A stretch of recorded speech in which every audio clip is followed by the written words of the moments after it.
Alright, picture yourself on a beautiful running trail and you get to explore a whole new running route. Well, the COROS Pace Pro could be your ideal partner in this kind of situation.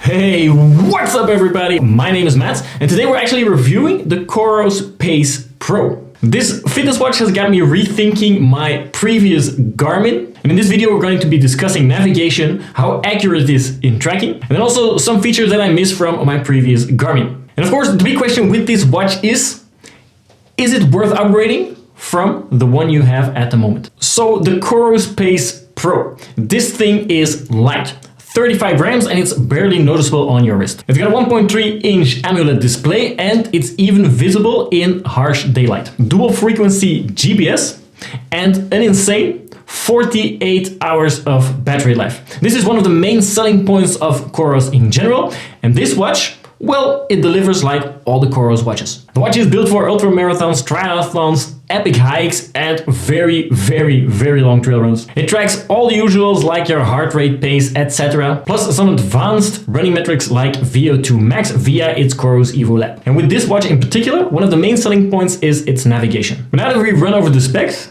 is it actually worth upgrading? Well, the main reason I jumped from Garmin to COROS is the built-in navigation. I previously owned a Garmin Forerunner 645 Music and the Garmin only had breadcrumb navigation. The COROS, however, has built-in offline navigation with turn-by-turn guidance. And this is a feature that I've used so many times. New trails, new cycling routes, new hikes, you name it. Because before I was stuck fumbling with my phone on a trail to check where I needed to go. But thanks to the COROS, this is smooth sailing on every route. So is it worth upgrading? Well, if you prioritize your navigation and you don't currently have a Garmin or any other watch that does this, then this could be a big upgrade. So we know the COROS packs some impressive features, but how accurate is it? Well, I've gone and tested the COROS against my previous Garmin, also checking with my phone and a separate heart rate monitor from a chest strap. And the Pace Pro was pretty tight in this situation. My heart rate averaged 1.5 beats per minute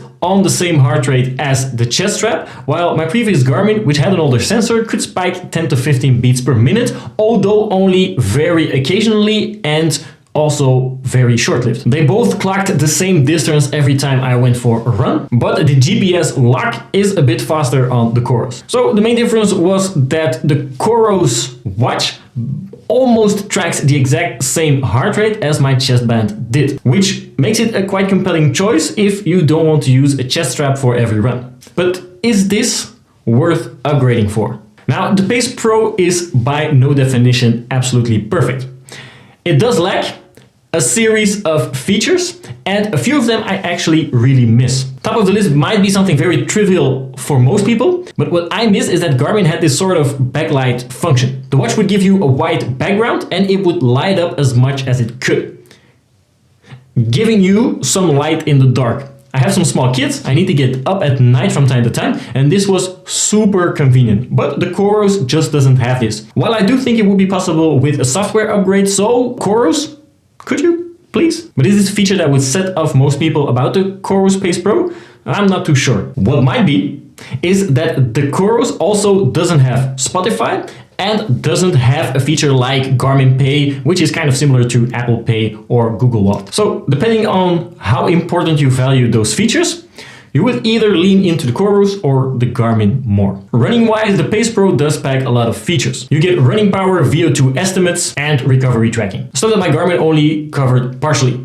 Although the newer models of the Garmin do pack all of these features. One thing I really like, but this is just personal preference, is the COROS app. It's super simple and efficient, and it syncs with all the other apps instantaneously. So are these running features worth upgrading?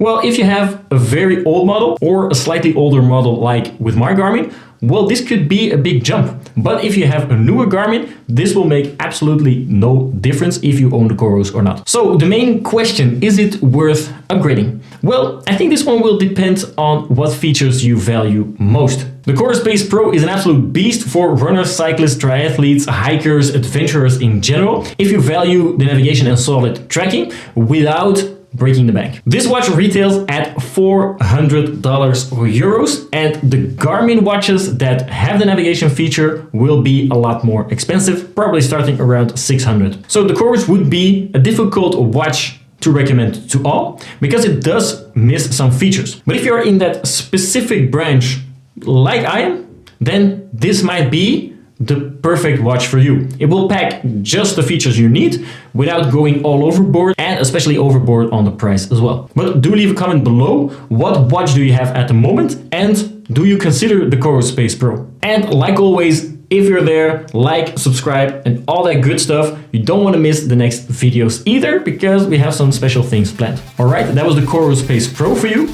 Leave a comment because I will read them all, and I'll see you guys in the next video. Bye.